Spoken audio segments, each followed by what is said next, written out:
Evangelio de hoy, domingo 20 de noviembre de 2016. Primera lectura. Lectura del segundo libro de Samuel. En aquellos días, todas las tribus de Israel se presentaron ante David en Hebrón y le dijeron: Hueso tuyo y carne tuya somos. Desde hace tiempo, cuando Saúl reinaba sobre nosotros, eras tú el que dirigía las salidas y las entradas de Israel. Por su parte, el Señor te ha dicho: Tú pastorearás a mi pueblo, Israel. Tú serás el jefe de Israel. Los ancianos de Israel vinieron a ver al rey en Hebrón. El rey hizo una alianza con ellos en Hebrón, en presencia del Señor, y ellos le ungieron como rey de Israel. Palabra de Dios. Te alabamos, Señor.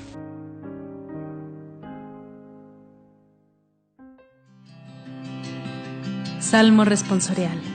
Vamos alegres a la casa del Señor. Qué alegría cuando me dijeron: vamos a la casa del Señor. Ya están pisando nuestros pies tus umbrales, Jerusalén.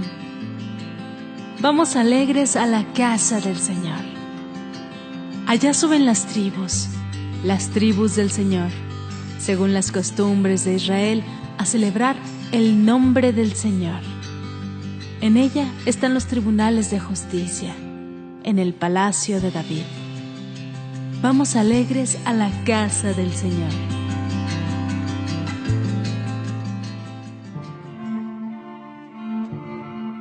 Segunda lectura. Lectura de la carta del apóstol San Pablo a los Colosenses. Hermanos, demos gracias a Dios Padre, que os ha hecho capaces de compartir la herencia del pueblo santo en la luz. Él nos ha sacado del dominio de las tinieblas y nos ha trasladado al reino del Hijo de su amor, por cuya sangre hemos recibido la redención, el perdón de los pecados. Él es imagen del Dios invisible, primogénito de toda criatura, porque en Él fueron creadas todas las cosas, celestes y terrestres, visibles e invisibles, tronos y dominaciones, principados y potestades. Todo fue creado por Él y para Él. Él es anterior a todo, y todo se mantiene en Él. Él es también la cabeza del cuerpo, de la iglesia. Él es el principio, el primogénito de entre los muertos, y así es el primero en todo. Porque en Él quiso Dios que residiera toda plenitud, y por Él y para Él quiso reconciliar todas las cosas, las del cielo y las de la tierra, haciendo la paz por la sangre de su cruz. Palabra de Dios. Te alabamos, Señor. Lectura del Santo Evangelio según San Lucas. En aquel tiempo, los magistrados hacían muecas a Jesús diciendo: A otros ha salvado, que se salve a sí mismo, si Él es el Mesías de Dios, el elegido. Se burlaban de Él también los soldados que se acercaban y le ofrecían vinagre, diciendo: Si eres tú el rey de los judíos, sálvate a ti mismo. Había también por encima de Él un letrero: Este es el rey de los judíos. Uno de los malhechores crucificados lo insultaba diciendo: No eres tú el Mesías, sálvate a ti mismo y a nosotros. Pero el otro, respondiéndole e increpándolo, le decía: Ni siquiera temes tú a Dios estando en la misma condena. Nosotros, en verdad, lo estamos justamente, porque recibimos el justo pago de lo que hicimos. En cambio, este no ha hecho nada malo. Y decía: Jesús, acuérdate de mí cuando llegues a tu reino. Jesús le dijo: En verdad te digo, hoy estarás conmigo en el paraíso. Palabra del Señor. Gloria a ti, Señor Jesús.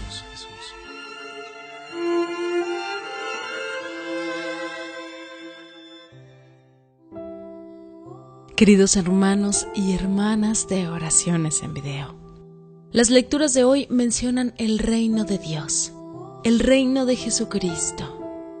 En el Evangelio de Lucas vemos el bellísimo y conmovedor relato del buen ladrón crucificado al lado del Señor.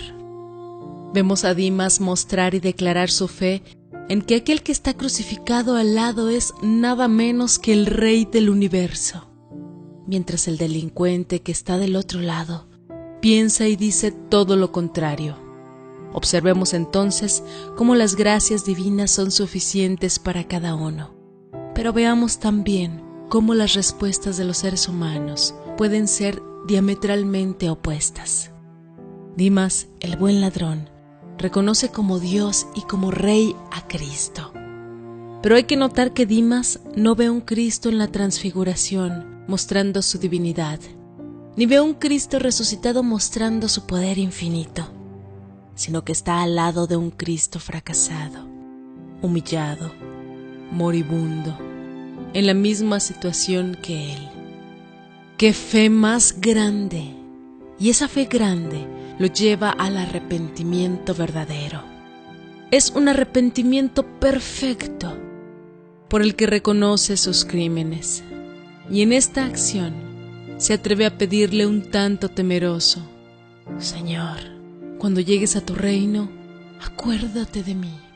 Y ese Rey bondadoso que es Jesucristo, que nos da mucho más de lo que nosotros sabemos pedirle, le promete a Dimas, el ladrón arrepentido, mucho más de lo que él se atrevió a pedirle, pues Cristo le asegura que no solo se acordará de él, sino que lo llevará consigo a ese reino en el que él cree, y que esto sucederá no en un futuro lejano, sino que ese mismo día estará con él en su reino. Fíjense, queridos hermanos, cuán grande es la misericordia de Dios, misericordia divina hacia el pecador verdaderamente arrepentido. Cristo nos dice que su reino no es de este mundo, pero sin embargo vino a establecer un poderío terrenal. Jesucristo no vino a establecer un poder temporal. En este sentido, su reino no es terrenal, sino celestial. No es humano, sino divino. No es temporal, sino que es eterno. Pero su reinado está en medio del mundo. Está en cada uno de nosotros, o mejor dicho, está en cada uno de nosotros cuando Cristo vive en nosotros y nosotros permitimos que ese Rey, que es el Señor, reine en nuestro corazón.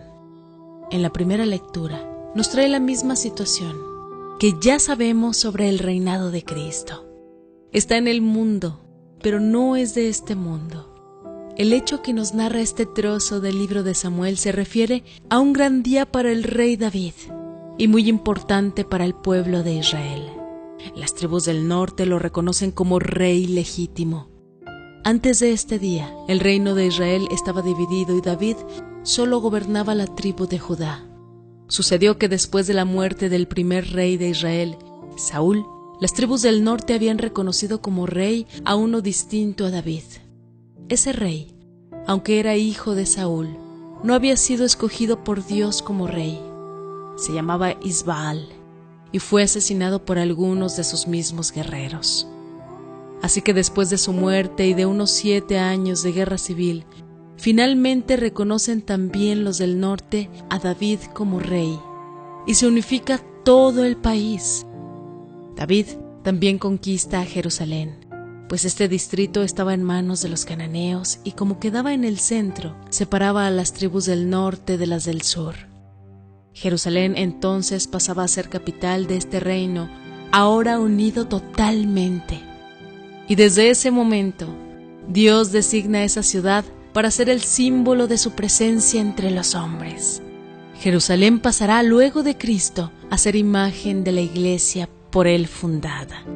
Además, Dios nos prometió otra Jerusalén, la Jerusalén celestial que nos describe San Juan en el Apocalipsis. El Salmo 121 nos habla de las peregrinaciones cuando el pueblo de Israel visitaba el templo de Jerusalén. En la segunda lectura, San Pablo nos brinda un himno bellísimo de alabanza al poder de Cristo. Cada frase de esta alabanza es digna de ser meditada por separado.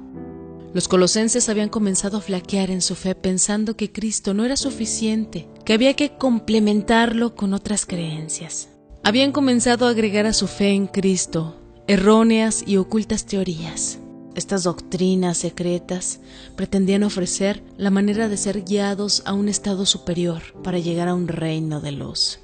El himno de San Pablo puede servirnos no solo de alabanza a Cristo, sino de profundo estudio y meditación sobre nuestra fe. San Pablo nos deja bien sentado que existe el reino de las tinieblas y el reino de Cristo, y Cristo tiene poder sobre todo lo que ha sido creado. Cristo no solo vino a liberarnos del poder de las tinieblas y a perdonarnos nuestros pecados, sino que nos trajo además la resurrección. Así es como el reino de Cristo comienza por nosotros mismos, cuando buscamos hacer la voluntad de Dios. Su reino depende de nosotros. Su reinado es de verdad, de justicia, de amor y paz, en la medida que nosotros lo busquemos y hagamos su voluntad. Padre Santo, te damos gracias, Padre, por habernos permitido llegar con vida el día de hoy y hasta este momento. Te damos gracias por el pan de cada día. Te pedimos, Padre, que con este Evangelio y el de todos los días nos permitas renacer como personas, como seres incorruptibles. Ayuda a todas las personas del mundo que en este momento elevan sus peticiones personales hacia ti. Oremos también para que nuestras súplicas lleguen a Él, para que su bendición cubra completamente nuestras vidas. Él nos ha prometido que si guardamos sus mandamientos, nos bendecirá y nos protegerá siempre. Amén. En este canal, Oraciones en Video, nos alegra llevarte el Evangelio cada día. La enseñanza es el llamamiento más importante, pues Evangelio quiere decir buenas noticias. El Señor nos manda a enseñarnos los unos a los otros.